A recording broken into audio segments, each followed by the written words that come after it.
Hi there, I'm Guillaume, and this video is going to be quite informational. You're going to get a lot of it, and it's going to change your perspective on some things in life. I want to share some knowledge and experiences that I had in my life that have brought me here. And the thing is, my life at the moment is perfect. It's actually everything that I wanted it to be. I got my physical body that I always desired through only doing bodyweight exercises, not the gym. It's easy to maintain right now for me. I don't need to do a lot to just have this body. I'm happy that I have a girlfriend, that I have a house, and all these actions, all these things were because of past actions that I took and how my mindset was. Now, it's actually a pretty good day to record a video because it's raining outside. I got the flu, I can't train, I got some coffee next to me, and yeah, you can go grab something for yourself, you know. It's just going to be a raw talk. So, I got some topics that I wanted to talk to you guys about. I got it written down here, and my mind might wander into other stuff, and yeah, we'll see.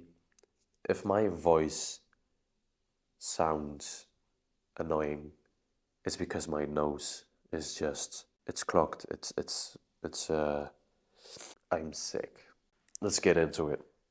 Your life right now is as perfect as it can be.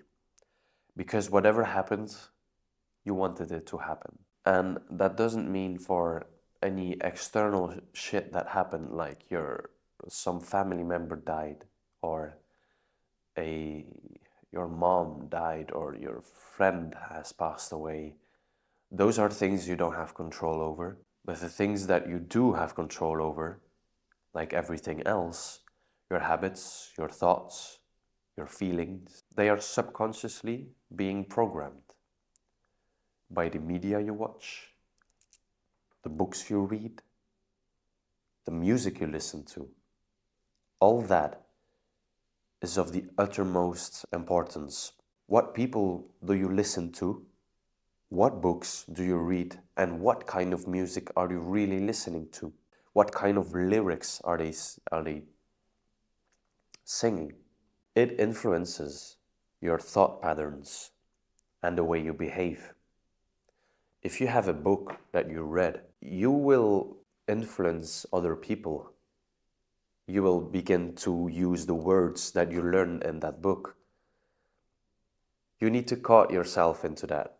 Try to see if you use some ideology or any ideas that you have gotten from that book and that you're trying to express onto other people. You will subconsciously do that. And that's within everything what you watch on TV. Personally, I don't watch the news anymore because, yes, you need to be up to date, right? You need to watch the news and be up to date on what's happening in the world. But the thing is, feel how you think and just feel what your feelings are before you engage into watching the news. And then afterwards, how do you feel then? Do you feel as if there's a lot of problems in your life? You get more problems or you feel anxious? The reason that I don't watch the news anymore is because it influences my thought patterns and what I should buy or what I should read or what I should watch. I want to decide that for myself. And once you decide that for yourself, you get a lot of power. A book that I read that actually shifted my mindset drastically was Atomic Habits by James Clear. And to keep it simple, he explains how to become aware of your good habits and bad habits and how to eliminate the bad habits and stack good habits on top of each other. But that's all practical, you know.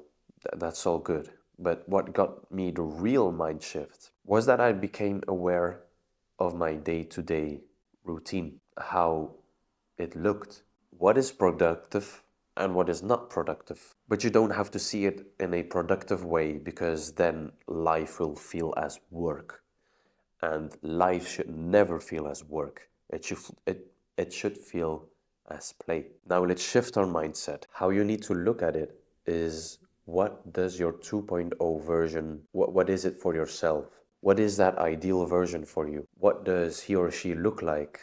What clothes does he or she wear? What traits does it have? What feelings, thoughts, how does it act? Now look at your routine, not from day to day, not even week to week or month to month, but dial in to the 17 hours that you have available, that you are awake. What habits are killing your 2.0 version, and what habits support that?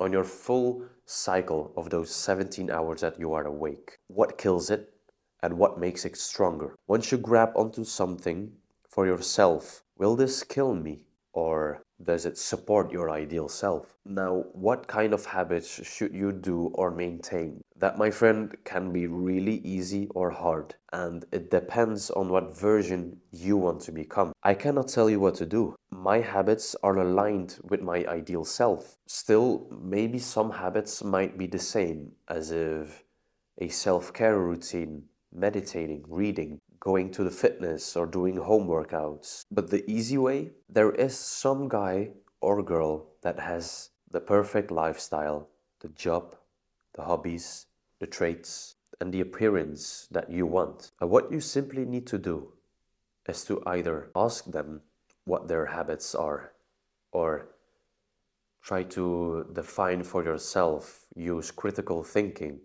of what certain habits you should use or implement in your day-to-day life. But don't copy these habits to the T. Give it your own swirl.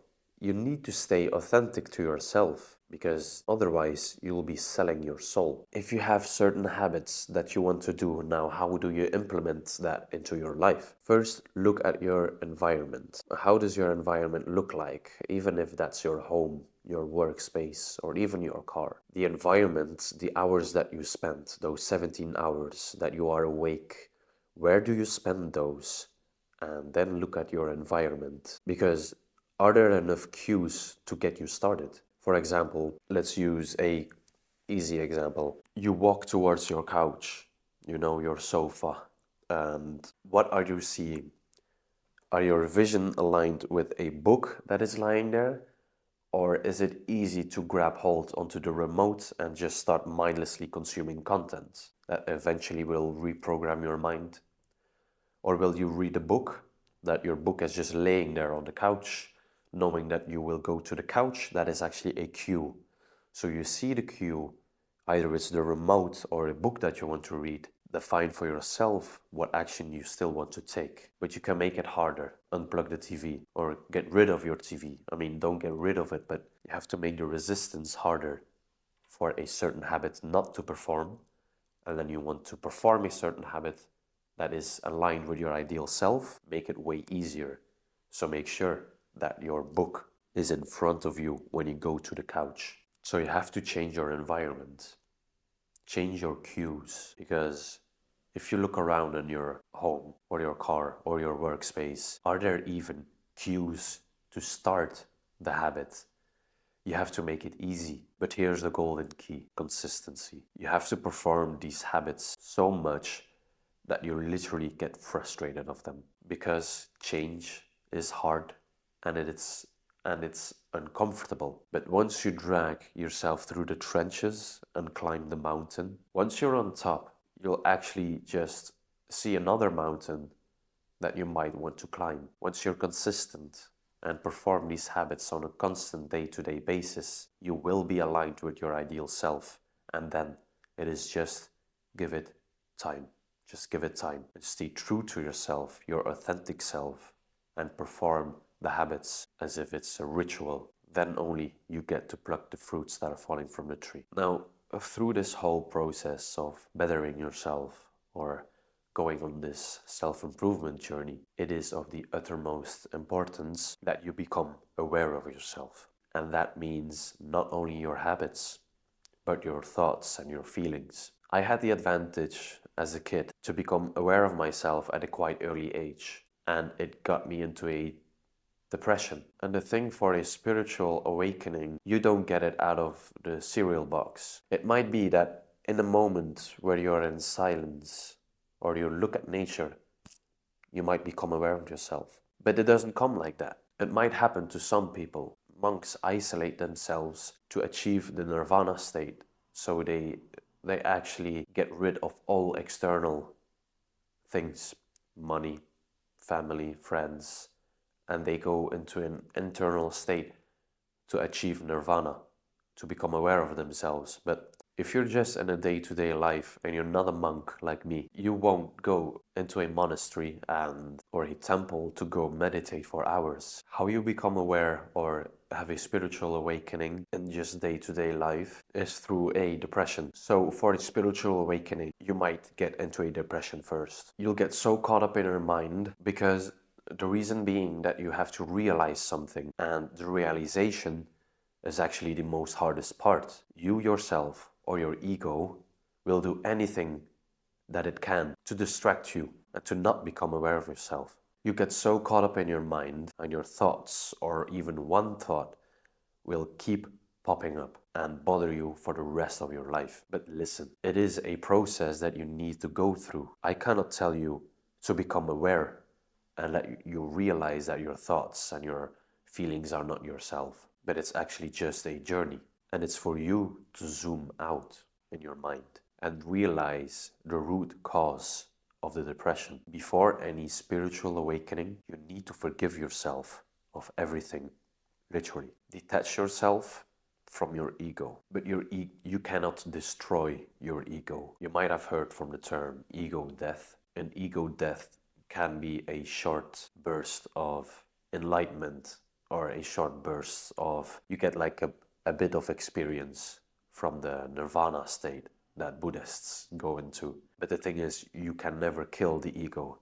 It will still be there. So you just need to detach yourself, but know that it's still there. The ego likes names, assurance, likability, being recognized, and also sad thoughts that keep you grounded in a limited mindset. And the best habit that I can give you is to meditate. I am not going to explain in detail on how to do it. Might be for another video. But once you start, or if you are already on the self-improvement journey, it is important that you like what you're doing. And don't force yourself to like it. You will feel uncomfortable doing your first push-ups or pull-ups. But remember that change requires discomfort.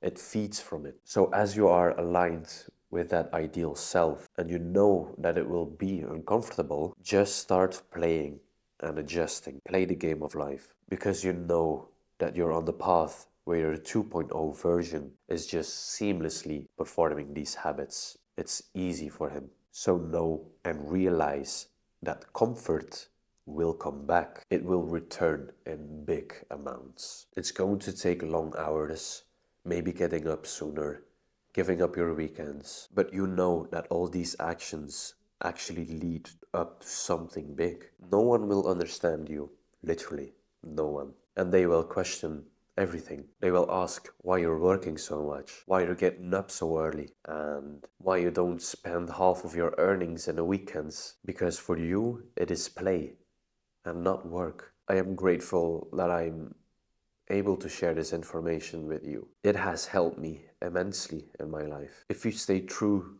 to these principles, your life will change drastically. And there's so much more to talk about, but I got some more and other responsibilities. So make sure you follow me on Instagram. I drop tons of value on there, on my stories, and I teach people how to train with their own body weight. So send me a DM if you want to talk about a topic, or you want to discuss something, or you need any help. Now, when you close this video, become aware of how fast your mind will dilute or manipulate you, in a sense, to find something else to do. Because that next action, will it kill your 2.0 version, or will it support it?